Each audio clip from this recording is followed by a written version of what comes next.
hinabang sa nasud nga China miabot sa Cebu International Port kaganina alang sa mga biktima sa bagyong Yolanda. Jinky Bargio, Sugin Limi. Kininang ikaduhang hugna sa mga hinabang nga gihatag sa China alang sa Pilipinas. Una niini ang relief goods nga gikarga sa 18 ka mga abyon sa Air Force nga gihatag sa DSWD ngadto sa mga naapektuhan sa bagyo. Sa kinatibukan, mukabat na sa 7.72 million US dollars, kundulan sa 400 milyones pesos na ang hinabang nga nahatag sa China.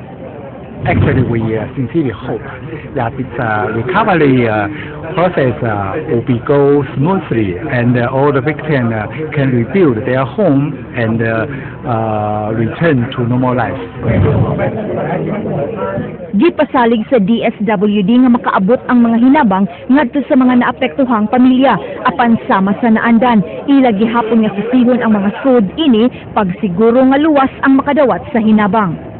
Para dili jud ta ma-charge nga bilibilan og DSWD. Kung kinahanglan siya iputos, unlabeled lang kana lang plain cellophane or plastic.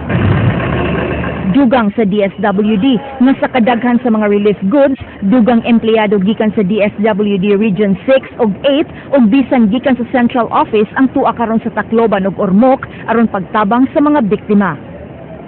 Aduna mi augmentation aside sa among staff daan nga naka-assign nag-augment mi para lang madali ang pag-administer sa family access card aron mahibaw-an dayon namo kung kinsa dito most vulnerable nga family. Jinky Bargio, News 5. Mga kapatid, 26 kaadlaw na lang sa dili pa ang Pasko. Katong adunay plano nga mopalit og parol alang sa Pasko, mahimo mo order og niini sa Cebu Provincial Detention and Rehabilitation Center kon CPDRC. Ang paghimo og parol usa ka pabaagi sa mga binilanggo nga makakwarta panahon sa Pasko. King Perez, Sugin Limi. Disembre na sad kay tigbuhat na sa parol. Sukad nga napriso si Junray 7 ka tuig na ang milabay tungod sa kasong pagpanulis, matag tuig siyang muhimo og mga parol isip dekorasyon sa prisuhan. Tighimo sab siya og parol kaniadto, hinungdan nga malipayon siyang makahimo niini bisan pa og naasud sa prisuhan. Karong adlaw gisugdan na ang pagpamuhat og parol sa mga CPDRC inmates. Tinguha nila nga makahimo og 20 ka parol alang sa prisuhan lang.